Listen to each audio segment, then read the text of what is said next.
And do you have a similar feeling that you had in 14? I mean, right now we're just focused on senior week. I mean, that's probably the biggest thing right now. That's, everybody wants to talk about it, but that's something that's crossing our mind right now. So again, we're just kind of focused on Illinois, focused on senior week. Embracing that 2013 class, embracing some of those 2014 seniors that didn't get redshirted, and kind of really just focusing on that. So. You embrace the turtle? Yeah, it's huge. I mean, again, Ohio State doesn't play in many trophy games. Right. I think this is the only one that I've ever played in, besides the rivalry itself, which is kind of our own little deal. But yeah, the turtle's brand new. We're looking to inscribe another line in it, and looking forward to a good matchup this weekend. Did you know the turtle's on social media? I did not. I had no idea about that. Isn't that amazing? Yeah, I mean that is pretty cool. I mean, hey, all for Illy. What's the tag name? Do you know? I don't. I'll have to investigate myself. Okay, I understand. Thanks, Billy. Billy, it seems like after you touched on it, it's just kind of one game at a time right now. It seemed like after the Iowa game, you guys kind of regrouped and it showed against Michigan State. Has that been kind of just the whole deal right now with you guys, is just taking it one game at a time? Yeah, it's a big thing right now, and I mean, our motto right now is intent focus, and making sure again you're focused on now, you're focused on today. Don't worry about the hoopla, the scenarios and the percentages, and I mean that's all great. But that's kind of not our focus right now. Our focus is making sure again you take care of Wednesday's practice. So that's check. Make sure you go eat. Check. Just focus on the moments now. Don't focus on things that are out of our control right now. Billy, you've observed so many senior days as a player here, and you've watched other players go through it. And I wonder how you viewed it, and how you think you'll personally handle it. A lot of guys are, some guys are stone cold, and go to work, and some guys are emotional. I mean, I've watched guys. I was actually fortunate enough to witness, John Simon's senior day. I was here for the game itself when they played Team Up North, and you kind of, it's for me particularly being from Ohio, it's kind of there's an added element to it. Being from Northeast Ohio too, again, I got all kinds of family coming in. I don't know whether or not I'll bust a tear. I kind of plan on busting those tears for senior tackle, because that's kind of more emotional for me. So I guess stone cold in that sense, but because we still got a task ahead. But again, embrace it. Embrace the people who have helped you get there. Your parents, your girlfriends, your loved ones, whatever the case may be. And I know all those people are going to be there for me on Saturday. Billy, at the beginning of your career, I think that you were compared to John a lot. Just because of where you're from and the positions and stuff. And I was wondering, obviously you guys had very different careers in terms of where you played, but Urban just said in there that John Simon's senior day was very tough because he couldn't play. And I was wondering, do you feel as if at the end of your career there are more similarities to him now than you would have thought in terms of what you've meant to this team? Yeah, in terms of that, I mean, that's a different perspective on it. In terms of leadership and how much value you add to a program and what your role in the team is, yes, I see a couple similarities, and I think that's kind of the nature of Youngstown itself.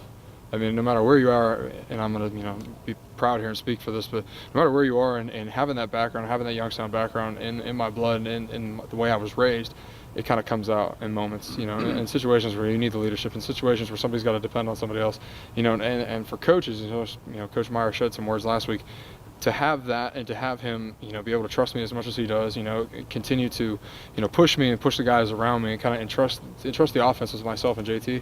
I mean, it's huge. So I think, there's a lot of similarities. Just like John took over the defense, John was a vital part of this team.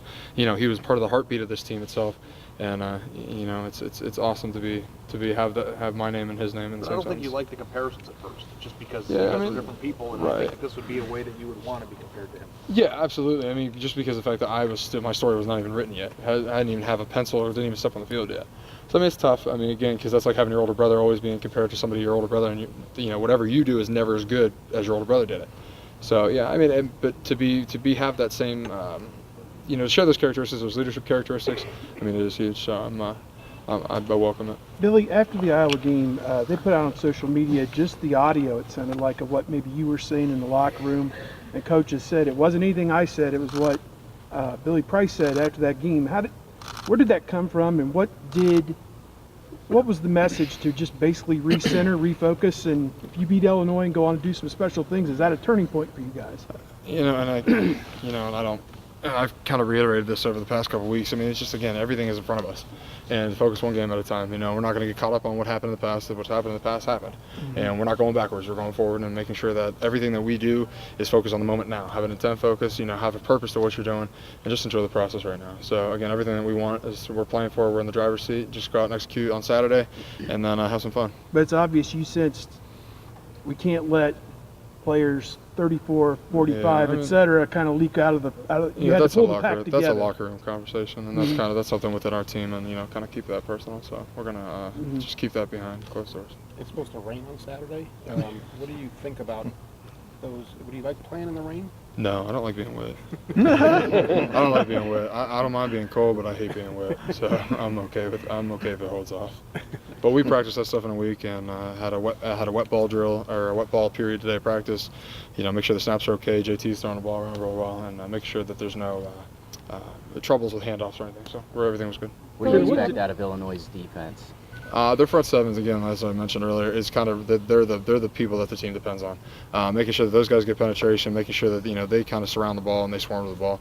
So again, it's like I've always been saying, it's put a man on a man and go out there and have some fun, dominate, be physical, set the tone early, and you see good things happen. So making sure that we're confident in our game plan. The coaches entrust us, making sure we get this run game going, and we're going to see a lot of good things. What does it do for an offense's mojo when y'all can run the ball? Y'all did last week? It sets up everything. I mean, if you're able to run the ball and establish the run game, you'll be able to establish the pass game, because you can't put 7 guys in the box and then expect one-on-one matchups to hold up all day. So and that puts our receivers in great positions. You put our receivers in great positions, go one-on-one, win the one-on-one ball, and then again on our defenses, especially if you set the tone early, our defense is able to do pretty much whatever they want to do. They can experiment with things, pin their ears back and go have some fun because they know that the offense is setting the tone. But is there a sense of power too that comes with running the ball? Oh, Like you're telling bring you guys up front. Absolutely. I mean, that's what running the ball is. I mean, and especially in the Big Ten, you have to be physical, you have to be dominant up front, and I mean that's what we pride ourselves on. Because if you can't run the ball, you're not going to win many games here. Billy, some of the run plays you guys did last week that were more the straight handoffs than the read game all the time. Right. What's the difference for you guys up front on any of those? Is there a difference? Does it matter? I mean, he's a quick hitter for us. I mean, again, especially when you see Mike, actually in both of Mike's run, the second long one he had, that one of our draw plays is the handoff. It's an automatic handoff, and we know as an offensive line the ball's going behind us no matter what. So pin your ears back, go be physical, and go have some fun. I mean, seriously, because when we know the ball's coming behind us, there's just that little added element behind it. So we go out there and go get a little bit more, get a knockdown, get a pancake, kind of impose your will on somebody, and that's huge for us. And so you build our confidence throughout the game, and again, you start to see, a lot of other playing dimensions and playing elements open up, and that's, it makes Coach Wilson's job a lot easier back there too. And Coach Meyer's always, the whole thing about evening up the numbers and the read game and all that, and that's very important. And when you run the straight handoff, you don't do that. There's one more hat to take care of, but then you guys just have to take care of it, right? Mm-hmm. And we know that. We challenge it. We accept the challenge again, because that one person's usually on the backside of a play, and they have to run all the way across the field to catch Mike Weber, who runs a 4.4. So, and I put my money in my car, my house, and whatever else you want on it, on Mike compared to their guy. So. But there really is even a tiny thing of, we know who's getting the ball on this play. We're not thinking, well, it might be JT or it might be the back, it might go this way or that way. We know there is a running back coming behind us, and we got to take care of somebody. Yep, I'm saying. Yes, I mean, that's like the honest answer of it is, we know that ball's being handed off, and pin your ears back and go get nasty. Billy, Did you say sub 4.4 or did you say 4.4? He runs fast. Yeah. He says 4.3 and change now. Yeah, Mike, tell Mike to quit eating Benihanas and he'll be fine. I know that there's still a couple chapters left to be written, but as it stands now, what's the story you're going to tell your grandkids about being an Ohio State Buckeye? Which is the one story that they're going to get tired of hearing? Oh man, now you're getting emotional. It's a bee. Will you please not anger the bee? Anyway, I don't know. I mean, I don't think it stings. I mean, there's so many stories, and I think that's kind of, time for reflection to sit back on things. It's kind of, the championship run and what we did in 15, what we did in 16, the people, and I think the biggest thing is kind of the lessons you take away from here, and not necessarily, it was really cool winning a national championship. Yeah, it was really cool doing those things, but, we worked our tails off to go do those things, so it's not by coincidence. And just, again, those lessons and just had the value of relationships and the value of treating people right, and, and the people around you. you are a product of the people around you. And I say that in the corporate world, I say that in any other aspect, in team sports, youth sports. You know, my brother's 15-year-old, you know, JV soccer team. I mean, how you treat people and the relationships and the dynamics around you is so important. And I mean, again, you see people who are really, really successful in life have really great people around, and they treat people right and they do things right. So I think that's probably the biggest thing. Is there any specific memory in Ohio Stadium kind of stands out as you go into your final home game? I mean, I could give you one from every season at this point. I mean, Penn State, coming back on Penn State's probably top up there right now in Ohio Stadium. And I mean, there's just so many. I mean, my first home game ever, playing as a 19-year-old young guy. I mean, it's just all the growing experiences and the things that Zeke got to do, and playing next to Taylor Decker and playing next to Pat and DeMarco, and just that the total group of guys, I think, is probably, you know, I've played with and played against some really, really talented guys.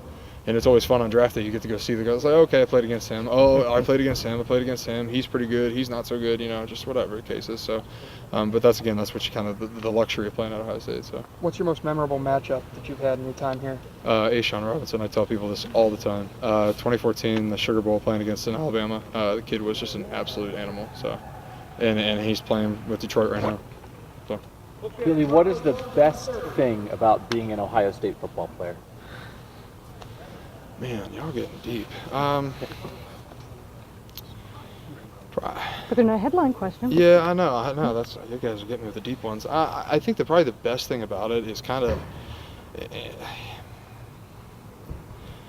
is really the impact you can put on people, just by saying a couple words. And I think, you know, I was talking to, for instance, I was talking to somebody about leasing out my apartment complex where I'm living and trying to get them to come live where I live. And, you know, people are like, oh yeah, hey, I just went and checked the place out, that's great, you know. And I think just a couple words. Or, you know, talking to somebody, and, you know, the front desk girl who works in my office is in the business school. And I sat down with her last night for 10 minutes, was talking about classes, and hey, don't take this class, don't take this class. And they take it seriously. They don't just blow you off. And I think that the athletics itself puts you on a pedestal, but you have to have a lot of responsibility, and you have to respect that pedestal. Because again, you can go and put yourself as one of the, you know, the what ifs type of Buckeyes, where, you know, oh, this guy could have been good if he didn't do this. Like, what if he didn't do this? Or you can go put your name against some of these national award winners, you know, Charles Bentley, Joel Penton, you know, Pat even. I mean, great examples of it. So it's to follow the tradition and to really represent something so much more than just you, and to really be able to craft and mold yourself as you grow from, you know, got here when I was 19 years old to I'm 23 now. So I think that's probably the biggest thing. It's a growing process, and it's you enjoy every minute of it. I mean, you look back on it and all the wall sits and the 100-yard sprints and all the times I've hated this building and thrown up on this field and whatever else have you, but you wouldn't trade it for anything. So. But you take everything, like Coach Wilson was just saying, you take everything seriously when y'all are working as a team. Like he was talking about, you know, they were talking about a workout y'all had, or walkthrough y'all had the other day, and you can't have Billy Price, you know, have a perfect knee bend for 30 minutes. I mean, it was pointing out how. No, it's just that's who we are. But is that the culture? Do you feel that's the culture all the way around you? I mean, that's the culture that you're trying to permeate. I think is probably the other thing. And I mean, that's what Taylor Decker did. That's what Corey Linsley did. That's what Jack Newhart did. And that's the expectation that we have set in the offensive line room. And you know, whoever it is next year, you know, if it's Isaiah Prince if he stays, or if it's you know Gavin Cupp, Brady Taylor, some of the guys who are coming up right now, that's the expectation. And to go put your name on these national award winners, go break records, go break the rushing record, you know, be the guy that everybody wants to depend on, and you know, the guy who, you know, coach trusts, and you know, the guy who, again, when it comes down to 4th and 1, that ball's going behind you. Yeah. So. How good's JaMarco? He is more important than I am, and I'm dead serious with that. Because playing tackle, you have so much more visibility to see everything else, and being able to see coverages change, being able to see some looks that playing center, you have 3 or 4 other guys in your view. And I can't sit here and look, you know, because you tee off what you're looking for. The kid has got an incredible amount of football smarts itself that you can't put a value on. And again, I tell people all the time, and people are like, oh yeah, you're great. You know, I am a product of him. You know, because he helps me is why I'm good. Because why I am good, because why he is good, because I help him.